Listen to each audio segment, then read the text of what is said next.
not eat any food until I see my mother. The silver fork clattered against marble as 3-year-old Nikolaus pushed away his 5th meal in as many days. His small lips pressed into a defiant line that would have made any Alpha proud, but Alpha Theron felt only ice spreading through his chest as he watched his son's face grow paler, his little body weaker. "Bring me Kasia," the child whispered, tears streaming down his hollow cheeks. "I want Kasia." The woman Theron had chosen to replace her, Lydia, his new Luna, beautiful and powerful, stood frozen in the doorway, the carefully prepared meal still steaming in her trembling hands. And Theron knew, with a certainty that burned like wolfsbane in his veins, that he had made the most catastrophic mistake of his life when he banished the Omega who had raised his son from birth. Before we continue with this devastating tale of pride, punishment, and a child's unbreakable love, do me a favor. Hit that subscribe button and ring the bell so you never miss stories that will grip your heart and refuse to let go. And tell me the city you're watching from so I can send you a hug, because you're about to need it. Let me take you back to where this tragedy began, 6 days earlier, when Alpha Theron of the Moonstone Pack made a decision that would bring his entire world crashing down around him. Kasia had been part of Theron's household for 3 years, ever since his mate Helena died, bringing Nikolaus into the world. She was an Omega without family, without status, without anything but gentle hands and a heart that seemed to hold infinite patience for a grieving child who cried for a mother he would never know. Theron had hired her as a nursemaid, nothing more. She would care for the boy while he buried himself in pack duties, drowning his grief in endless work, in border disputes and alliance negotiations and anything that kept him from looking too long at his son's face, at Helena's eyes staring back at him. But Kasia had become more than a nursemaid. She had become Nikolaus's whole world. She sang to him in the ancient tongue, songs her own grandmother had taught her. She taught him to track rabbits in the garden, to identify herbs by their scent, to read the weather in the clouds. She sat with him through nightmares, held him through fevers, celebrated every small triumph as though he had conquered kingdoms. And Nikolaus, who had never known his mother's touch, bloomed under her care like a flower finally finding sun. Theron told himself he barely noticed. He was Alpha. He had a pack to lead, a legacy to protect. What did it matter who tucked his son into bed at night? But his advisors noticed. His sister noticed. And when Lydia arrived, Lydia of the Silvercrest Pack, an alpha female in her own right, beautiful as dawn and powerful enough to strengthen their alliance, everyone noticed how Nikolaus refused to leave Kasia's side during her visit. "The boy is too attached to the Omega," his sister Demetria warned him after the formal dinner where Lydia had tried to engage Nikolaus in conversation, only to have the child bury his face in Kasia's skirts. "It's not natural. It's not proper. You're the Alpha of Moonstone, Theron. Your son should know his place, and she should know hers." "He's 3 years old," Theron had replied, but the seed was planted. "He's the heir to one of the most powerful packs in the region," Demetria pressed. "And he treats an Omega servant like she's his mother. What kind of Alpha will he become if he doesn't learn proper hierarchy? What kind of message does it send to the pack?" Theron had dismissed her concerns then. But they echoed in his mind during council meetings, during training sessions, during the long nights when he couldn't sleep. And when Lydia formally expressed interest in becoming his Luna, when the alliance between Moonstone and Silvercrest hung in the balance of his decision, those echoes became a roar. Lydia was everything an Alpha's mate should be. Strong, strategic, born to leadership. She would give him more heirs, strengthen his pack, silence the whispers that 3 years of mourning was too long for any Alpha to remain unmated. It was the logical choice. The right choice. But there was a problem. Lydia had made it clear from the beginning. She would not share her position with an Omega nursemaid who had captured the heir's devotion so completely. "I will not be second in your son's heart to a servant," Lydia told him during their private negotiations.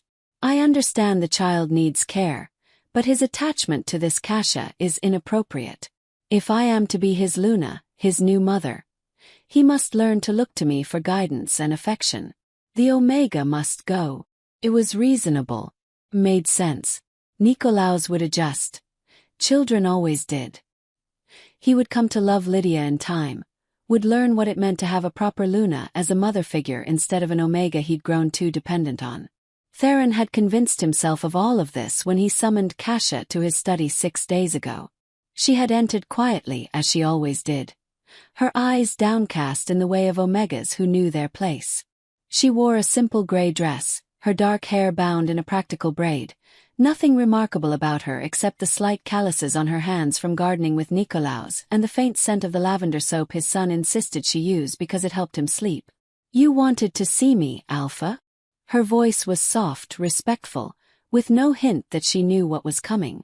Theron had rehearsed his speech a dozen times. Professional, kind but firm, generous severance, glowing references, gratitude for her service. All the proper words. "I'm taking a new mate," he began. "Lydia of Silvercrest. The formal ceremony will be in 3 weeks." Kasha's eyes had flickered up to meet his for just a moment, and he saw understanding bloom there, followed immediately by something that looked like grief. But she only nodded. "Congratulations, Alpha. The pack will be blessed by such a union. Lydia will be taking over all maternal duties for Nikolaus," Theron continued, and he hated how his voice sounded, cold and formal, as though he were discussing crop rotations instead of dismissing the only mother figure his son had ever known. "It's important for him to bond with his new Luna without confusion about roles and relationships." "I see." Kasha's voice remained steady, but her hands had clenched in her skirts. "You're dismissing me." "I'm releasing you from your service," Theron corrected, as though the distinction mattered. "With generous compensation and excellent references. You've served this household well, Kasha. But Nikolaus needs to learn proper pack hierarchy. He's become too attached. He loves me." The words came out barely above a whisper, but they hit Theron like a physical blow. "And I love him, Alpha. He's lost so much already. His mother. Which is exactly why he needs a proper maternal figure now," Theron interrupted, his voice harder than he intended. "A Luna. Not an Omega nursemaid he'll outgrow in a few years anyway. This is better for everyone. He'll adjust." "When?"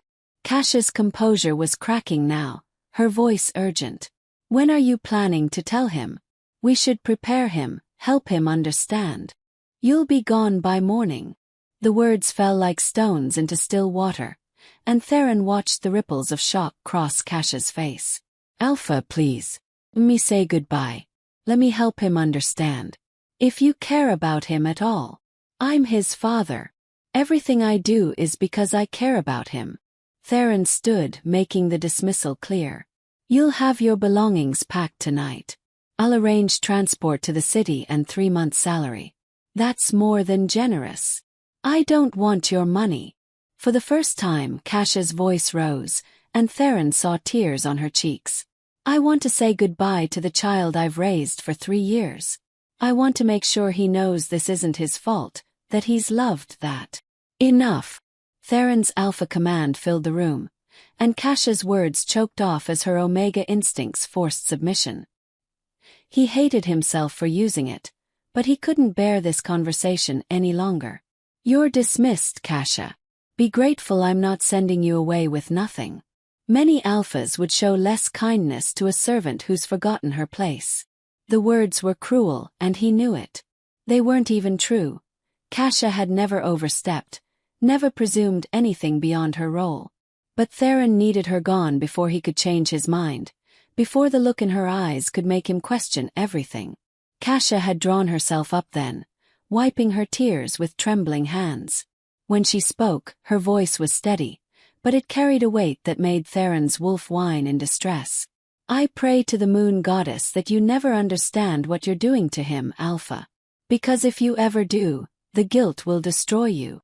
She was gone before dawn, just as he'd ordered.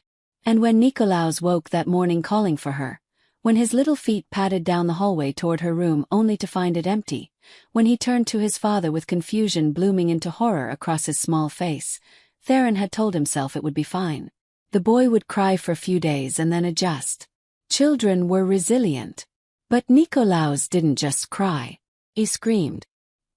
He raged with a fury that seemed impossible from such a small body. And when Lydia tried to comfort him, tried to offer him breakfast, tried to be what Theron needed her to be, Nikolaus had looked at her with Helena's eyes and said 4 words that shattered everything. "You're not my Kasia." Then he pushed the plate away and refused to eat. The first day, Theron wasn't worried. Tantrums were normal. The boy was just being stubborn. The second day, concern crept in when Nikolaus refused lunch and dinner as well, drinking only water when threatened. But children couldn't starve themselves. Hunger would win eventually. By the third day, when Nikolaus was too weak to throw his tantrums anymore and simply turned his face away from every meal, every snack, every treat they offered, Theron felt the first cold fingers of real fear. The pack doctor examined him that evening. "There's nothing physically wrong with him, Alpha. But if he continues refusing food, his body will start to shut down. He's already lost weight. Children his age, they don't have much reserve. Then make him eat." Theron had roared, his control finally shattering. "I can't force-feed a child, Alpha. Even if I could, it would traumatize him further." The doctor hesitated, then added quietly, "Perhaps if you could bring back his nursemaid, just for—" "No." The word came out flat and final. "He needs to learn that he can't manipulate his Alpha with a tantrum. He'll eat when he's hungry enough." But the 4th day came, and Nikolaus didn't eat. He barely drank. He lay in his bed, his small body curled around the stuffed rabbit Kasia had made him, and whispered her name like a prayer. Lydia tried everything. She sat with him for hours, reading stories, offering favorite foods, promising toys and treats and anything he wanted. She was patient and kind, everything a Luna should be. But every time she entered the room, Nikolaus would close his eyes and turn away. "He won't even look at me," Lydia confessed on the 5th night, and for the first time, Theron heard defeat in her voice. "I can't help him if he won't let me near him. And Theron, I didn't ask for this. I wanted to be his mother, to love him as my own. But he's chosen to hate me instead, and I don't know how to fix it."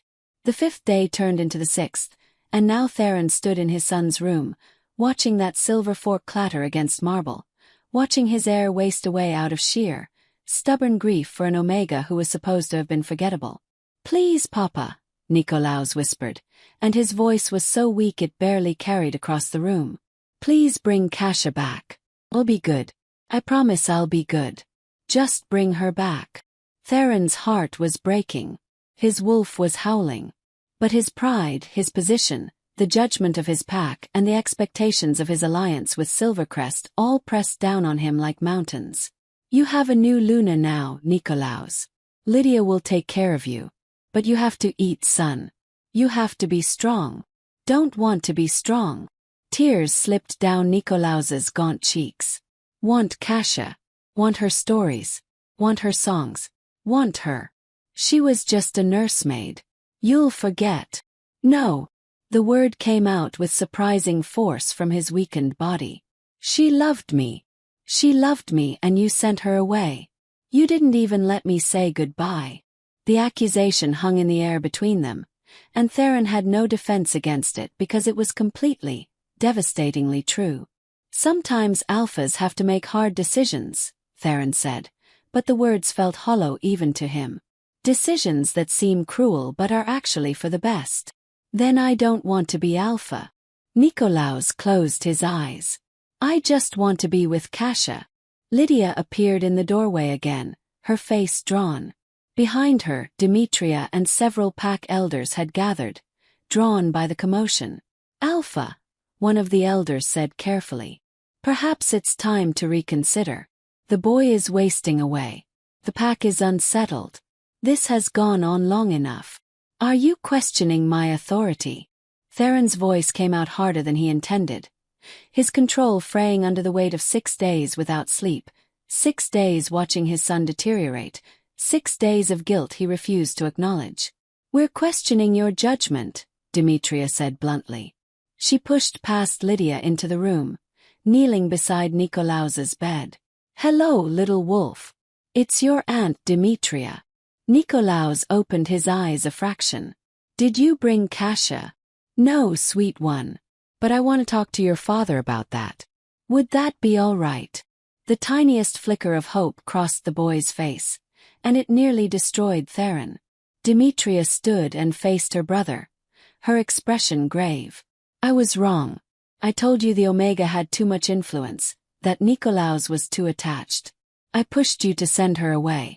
And I was wrong, Theron. I didn't understand what she meant to him. None of us did. She was a servant. She was his mother in every way that matters. Demetria's voice cracked. Look at him. Look at what your pride is doing to him. Helena would be ashamed of you right now. I'm ashamed of you. The words hit like physical blows. Theron staggered back, his wolf clawing inside him, demanding he fix this, demanding he protect his pup even if that meant admitting he'd been catastrophically wrong. The alliance with Silvercrest. He began weakly. I release you from any obligation, Lydia said quietly from the doorway. Every eye turned to her, and she met Theron's gaze steadily. I came here hoping to build a family, hoping to be what your son needed. But I can't compete with the woman who's held him through nightmares and celebrated his first words and taught him how to laugh. I won't be resented for the rest of my life for standing in the place of someone who actually loved him unconditionally. Lydia. Send for the Omega, Theron. Beg her to come back if you have to. Grovel. Offer her anything. Because that child is dying for want of her. And if you let him continue down this path out of some misguided need to save face, you'll lose him. Maybe not today, maybe not even this week. But you'll lose him in every way that matters. She left then, dignified even in her rejection, and Theron was alone with his advisors, his sister, and his son who was slipping away more with each passing hour. Where is she? The question came out as a plea rather than a command. Where did Kasia go? The city, you said. But which one? Did you even ask? Demetria's voice was sharp with disgust. Theron hadn't asked. He'd been so focused on getting her away quickly, on not having to see her grief or answer her questions, that he'd simply arranged transport and payment and sent her wherever she chose to go. Find her. The words cost him everything, every shred of pride, every piece of the carefully constructed armor that kept an alpha separate and strong. I don't care what it takes. Find her and bring her back. The pack mobilized immediately. Scouts spread out across 3 cities, searching homeless shelters and Omega boarding houses, showing sketches to innkeepers and shop owners. They searched for 2 days while Nikolaus grew weaker, while Theron kept vigil by his son's bedside, while the pack held its collective breath and waited. It was a young tracker named Philippos who finally found her, working in a bakery on the far side of the second city, sleeping in a tiny room above the shop that she shared with 2 other displaced Omegas. She had flour in her hair and exhaustion carved into her features, and when Philippos told her why he'd come, she had simply set down her apron and said, "Take me to him." They arrived at dawn on the 8th day, and Theron met them at the door because he couldn't bear to be anywhere else. Kasia looked older somehow, as though the past week had aged her years. Her eyes found his, and he saw no forgiveness there, only a desperate need to reach the child she'd been torn away from. Where is he? Upstairs. Second door on the. She was already moving, taking the stairs 2 at a time with speed that belied her Omega status, and Theron followed, his heart in his throat. Kasia burst through Nikolaus's door, and the boy's eyes opened. For a moment, he simply stared, as though he couldn't believe what he was seeing. Then his face crumpled, and he reached out with arms that trembled from weakness. Kasia! She was at his bedside in an instant, gathering him into her arms as carefully as she would hold broken glass, and the sound Nikolaus made was something between a sob and a laugh. You came back. You came back. Of course I came back, little wolf. Course I did. I'm so sorry. I'm so sorry. Kasia was crying too, rocking him gently, pressing kisses to his hair. I would have fought to stay if I'd known. I would have fought the Alpha himself if I'd known it would hurt you like this. Papa sent you away. Nikolaus's voice was accusing even as he burrowed closer to her. He said you had to go. I know, sweet one. No. But I'm here now. I'm here, and I'm not leaving again unless you tell me to go yourself. Never. Nicolaus's grip tightened. Never, ever, ever. Then never it is. Kasia looked up at Theron then, still standing frozen in the doorway, and her expression was fierce. I need broth. Weak chicken broth with herbs. And bread, soft bread with honey. He can't eat solid food yet. His stomach won't tolerate it. I'll have it brought immediately, Theron said, but he couldn't make himself leave. He couldn't stop staring at his son's face, at the life returning to it moment by moment just from Kasia's presence. And Alpha. Kasia's voice stopped him. We're going to have a conversation about this. About all of this. But first I need to take care of him. Is that understood? Theron, Alpha of Moonstone, one of the most powerful leaders in the region, simply nodded and backed out of the room. Over the next 3 days, Kasia slowly coaxed Nicolaus back from the edge.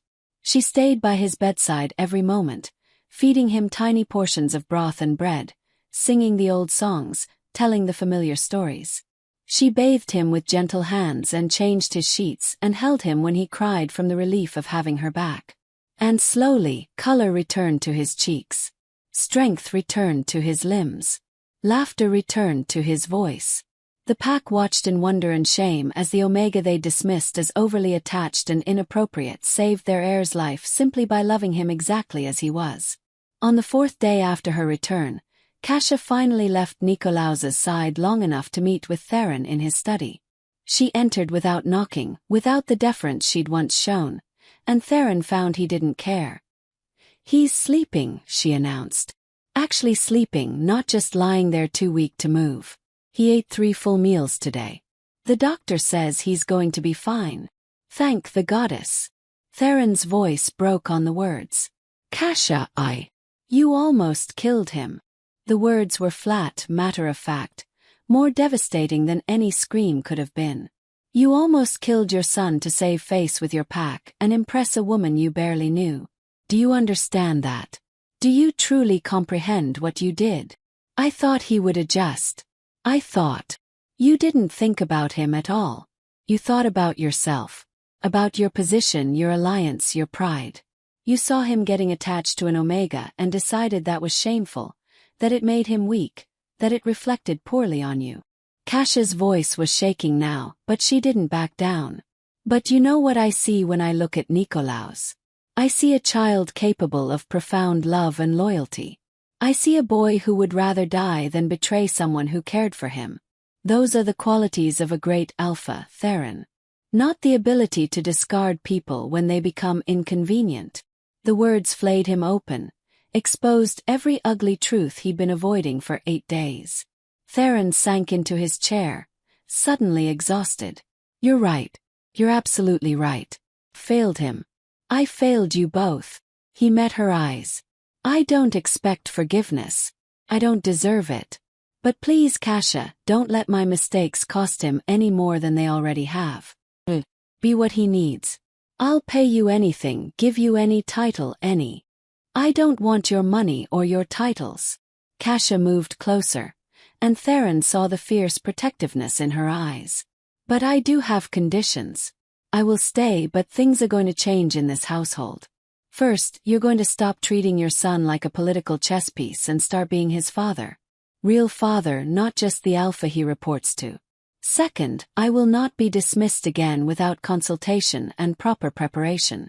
If the day comes when Nicolaus truly doesn't need me anymore, when he tells me himself that he's ready for me to step back, then we'll discuss it. But never again will you rip me away from him in the middle of the night like I'm stealing something that belongs to you. He's not property. Love isn't property. Third. Anything, Theron interrupted. Name it. Whatever you need. Third, you're going to apologize to Lydia. She handled this situation with more grace and wisdom than you did. She deserves better than being caught in the middle of your catastrophically poor judgment. Theron winced but nodded. She's already returned to Silvercrest. But yes, I'll send a formal apology. Is there anything else? Kasia studied him for a long moment. Yes. One more thing. You're going to have dinner with your son every single night. No excuses about pack business or border disputes or meetings that run late. Every night you sit down with him and you eat together and you ask him about his day and you actually listen to his answers. He doesn't need a new Luna right now. He needs a father who sees him. The words hurt because they were true. Theron had been hiding from his son for 3 years, avoiding the pain of Helena's loss by avoiding the child who shared her eyes. He'd let Kasia do all the hard work of parenting while he played alpha, and when Nikolaus's love for her became too obvious to ignore, he'd punished them both for his own inadequacy. Every night, Theron agreed. I swear it. Then we have an understanding. Kasia turned to leave, then paused at the door. And Alpha, you should know something. When I was in the city, when I thought I'd lost him forever, I prayed every night to the moon goddess. I asked her why she would let this happen, why she would let an innocent child suffer for adult mistakes. Do you know what answer came to me? Theron shook his head, not trusting his voice. That sometimes love has to be tested. That sometimes we don't understand what we have until we've lost it. That sometimes an alpha needs to be brought to his knees before he can truly lead with wisdom. She smiled sadly. Your son broke his heart fighting for me. Lydia sacrificed her future out of compassion for him. And you learned that being alpha means nothing if you can't protect what matters most. Maybe the goddess knew exactly what she was doing. She left him then, and Theron sat alone in his study as dawn broke over Moonstone territory, painting everything gold. The changes came slowly but steadily. Theron kept his promise about dinner, and those first meals were awkward, stilted affairs where Nikolaus answered questions in monosyllables and studied his father with wary eyes. But gradually, tentatively, the boy began to open up. He talked about the rabbits he'd seen in the garden, about the new song Kasia was teaching him, about his dreams of becoming a great tracker like Uncle Filippo's. And Theron listened, really listened. He learned that his son was afraid of thunderstorms but loved the rain, that he could identify 17 different herbs by smell alone, that he wanted a baby sister someday but only if Kasia could help take care of her because Papa sometimes forgot important things like bedtime stories and goodnight hugs. The last observation stung, but Theron accepted it as truth and worked to do better. Kasia was given new quarters, a full suite next to Nikolaus's room, with a sitting area and a private bath and windows that overlooked the garden she loved. Her title was changed from nursemaid to child ward guardian, with a salary that reflected her true value to the household. And she was given a seat at certain council meetings, particularly those involving pack youth and education, because it turned out she had wisdom about child development that the pack elders had never considered. Some pack members grumbled about an Omega holding such a position. But when Theron stood before the council and publicly admitted his mistakes, when he explained how close he'd come to losing his heir because he'd valued hierarchy over love, the grumbling quieted. There was power in an alpha who could admit fault. There was strength in vulnerability. Lydia sent a gracious letter accepting his apology and wishing Nikolaus well. She married an alpha from her own territory 2 years later, and Theron sent an elaborate gift with his genuine blessings. Demetria became Nikolaus's favorite aunt, bringing him treats and teaching him to fight even though Kasia insisted he was too young. The two women formed an unlikely friendship, united by their shared love for a child who'd survived more heartbreak than any 3-year-old should have to endure. And slowly, month by month, year by year, the household found its balance. On Nikolaus's 6th birthday, he insisted that Kasia sit beside him at the celebration feast, in the position traditionally reserved for the Luna. Theron didn't object. She'd earned that place and more. Papa, Nikolaus said during the dessert course, his young face serious. Can I ask you something? Anything, son. Why did you send Kasia away that time? The time I got sick. The entire table fell silent. It had been 3 years, but the memory still had the power to stop conversations. Theron met his son's eyes, Helena's eyes, and gave him the truth. Because I was afraid. I was afraid of how much you loved her and how much she loved you. I was afraid it meant I wasn't a good enough father. So instead of working to be better, I tried to remove what I saw as the problem. I hurt two people I cared about because I was too proud to admit I was scared. Nikolaus considered this carefully. Are you still scared? Sometimes. But now I know that being scared isn't the problem. How you handle the fear is what matters. And I handled it terribly. That's okay, Papa. You learn from your mistake. That's what Kasia always tells me. That mistakes are only bad if you don't learn from them. Nikolaus reached across the table to grab Theron's hand. And you did learn. You have dinner with me every night now, even when you're really busy. And you listen to my stories even when they're long and kind of boring. And you let Kasia stay. Those are all very easy things to do, Theron said, his throat tight. You and Kasia make it easy.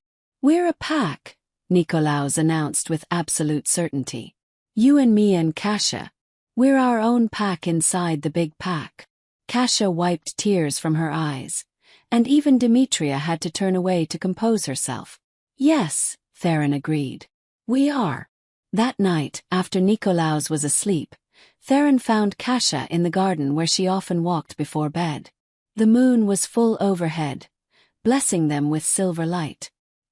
He's doing well, Kasia said without preamble. Strong and healthy and happy. You've been a good father these past 3 years, Theron.